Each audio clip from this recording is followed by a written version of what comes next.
What's going on, YouTube? This is SG1 Sports. In this video, we're going to give you our top 10 players for the upcoming 2021 college football season from Florida State. This is a pretty tough list to put together because we really don't know who is going to emerge for Florida State. You know, are you going to have some young guys come in, or are you going to have some transfers come in? And that's a theme I think you're going to notice in this video. I think Florida State did a great job using the transfer portal this offseason. They've added some guys, and I think are going to make an immediate impact for them. So I got to give them credit for that. I was looking at the all-conference team from last season, the end of the year all-conference, all-ACC team from Phil Steele. He goes four teams. He goes first team, second team, third team, fourth team in the ACC. So he gives you even more players than, you know, the AP all-conference and all of that. And looking at those four teams, there is not a single player for Florida State that will be back in 2021 that was on one of those lists. They had Asante Samuel in there, Marvin Wilson, they're both gone. But they don't have anybody coming back that was an all-conference player last year, even from Phil Steele's list, which, again, goes four teams. So you don't have a guy on this team that you can look at and say, wow, he's going to be a great player. He's going to be a first-team All-ACC or an All-American. You know, they don't have a guy like that where you just know. It's really just trying to guess what these players are going to do. And I did my best to try to put this list together. I would love to get your feedback on this. Who do you think is going to make the biggest impact for Florida State? Tell me what I get right, what I get wrong, and let's just get into it here. So number 10, we've got Jordan Travis. Jordan Travis, of course, the quarterback for, I guess, the majority of the season last year. I don't have him as the starting quarterback. I think they brought in McKenzie Milton for a reason. I do think McKenzie Milton will be the guy, and you're going to see him on this list. But I think Jordan Travis is going to have a role on this offense. I think he will maybe come in and play quarterback at times, maybe a wildcat quarterback. Maybe they move him to wide receiver. But this is a guy that you cannot keep off the field. He will have a role, in my opinion, and I think he will make an impact for this offense. He will be a guy that, again, they can use in a variety of ways. You can put him at running back, wide receiver. You can move him all around the field. And again, wildcat quarterback or change of pace quarterback, red zone quarterback. I mean, there are a lot of ways you can use Jordan Travis, and I think they will use him. I don't know exactly what they're going to do, but I do think he's going to make an impact. I think he's going to be a big part of the offense, and I've got Jordan Travis here at number 10. At number 9, we're going to go with big Robert Cooper. In 2020, he had 15 tackles, 2 tackles for loss. Not overwhelming numbers there. If you go back to 2019, he had 40 tackles and 5 tackles for loss. But it's just what he does, plugging up the middle, eating up blocks. I mean, that's what you want from your interior defensive lineman, and he does a great job at it. He's had some time there, experienced guy that I think is going to be a big part of this defensive line. A defensive line that could be pretty strong. We'll have to wait and see. You know, they're going to have some guys that are kind of edge rushers, that linebacker or defensive ends, hybrid guys that I think could help that defensive line out. But we're talking about in the middle here with Robert Cooper. He is the guy, and I think he's going to make a big impact for this defensive line. At number 8, we're going to go to Bavion Johnson on the offensive line. He's a 2-year starter, the only offensive lineman to start every game last season. He was the number 1 center in the 2016 recruiting class, according to 24/7 Sports. Yeah, I know that was a while back, 2016. So we're talking about an experienced guy. He's had lots of time here at Florida State. He was voted the most improved player in 2020 on offense. And I think he's going to be their best offensive lineman. He can play center. He can play guard. He has played both positions. And this is an area where I think some people still think Florida State might struggle. But I think the offensive line is going to be okay for them. And I think he's a big reason why. You've got some other guys in there as well that I think will help out. But I think he's their best offensive lineman. He's going to be the leader for this offensive line. And I've got him at number 8. Let's go to number 7 now. Ontario Wilson at wide receiver in 2020. He had 30 receptions, 382 yards, 2 touchdowns. Of course, it was a little bit of a shortened season, but he led the team in all 3 categories. He led them in receptions, receiving yards, touchdowns.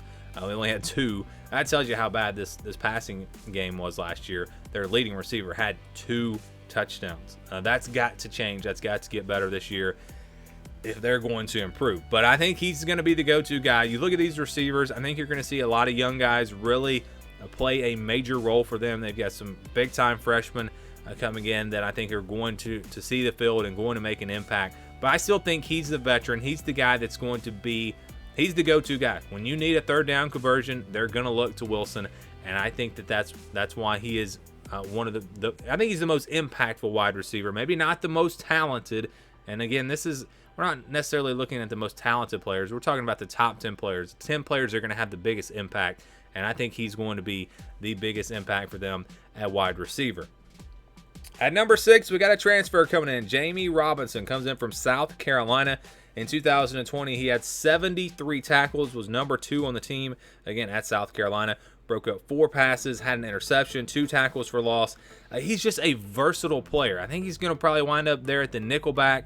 He's kind of a nickelback safety type guy, but he's just all around the football. He makes tackles. He gets behind the line of scrimmage, makes tackles for loss. He's good in coverage, has great speed. He's just a very versatile player in the secondary, and I think he's going to have a big impact for Florida State here in his first season. A guy that, played significantly at South Carolina. It's not like he was sitting on the bench and wanted to transfer because he wasn't getting playing time. Again, he was their second leading tackler last year. So he's just looking for a new start here at Florida State, and I think he's going to make a big impact for them, maybe the best player for them in the secondary. At number 5, there he is, Mackenzie Milton. Go back to his career at UCF, over 8,000 yards passing, over 1,000 yards rushing, 92 total touchdowns. You guys know what he did there at UCF. Really, you go back to 2017, that was, I guess, his best year there at UCF, and we know about the injury. Is he going to be back to 100%? Maybe not.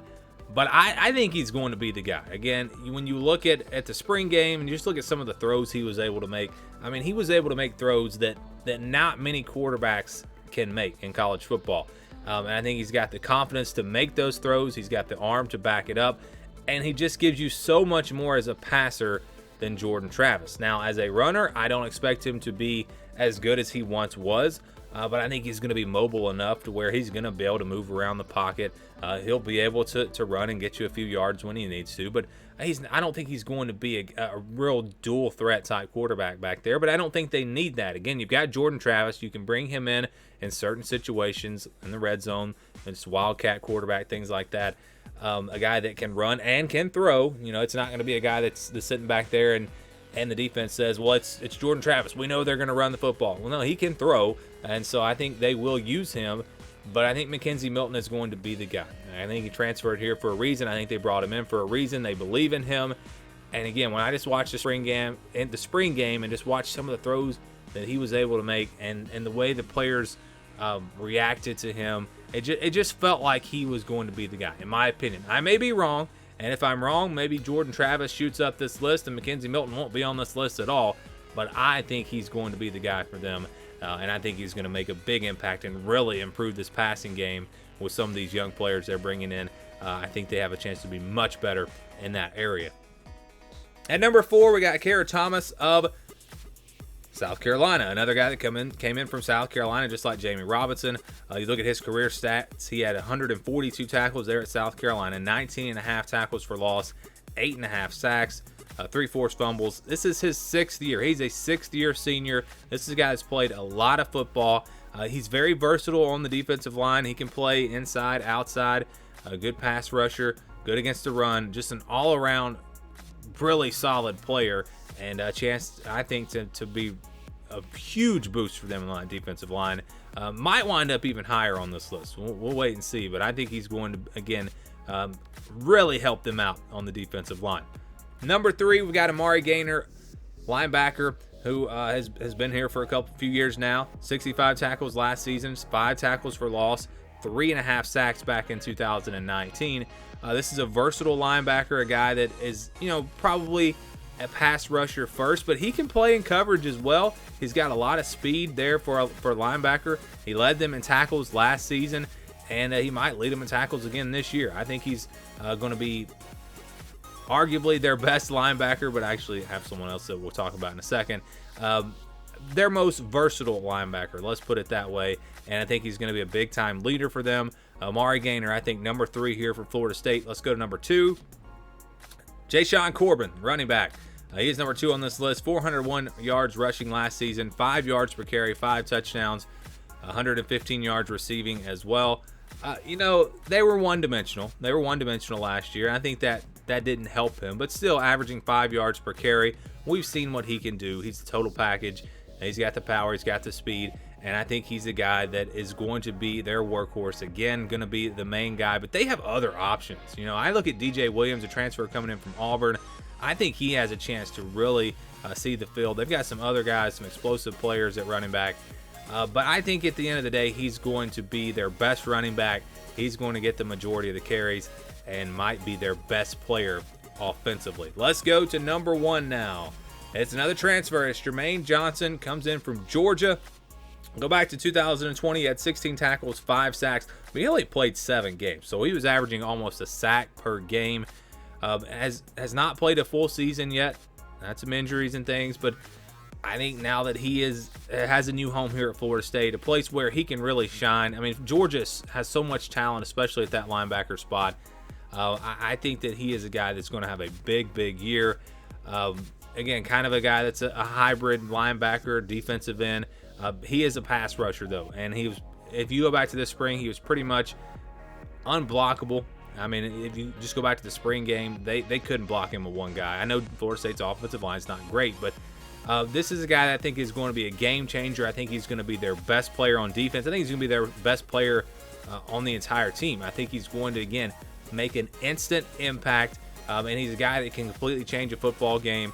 I've got Jermaine Johnson here at number 1. I think he will be the top player for Florida State in 2021. Again, what do you think about this list? Do you agree? Do you disagree? Give me your thoughts down in the comments below, and thank you for watching this video.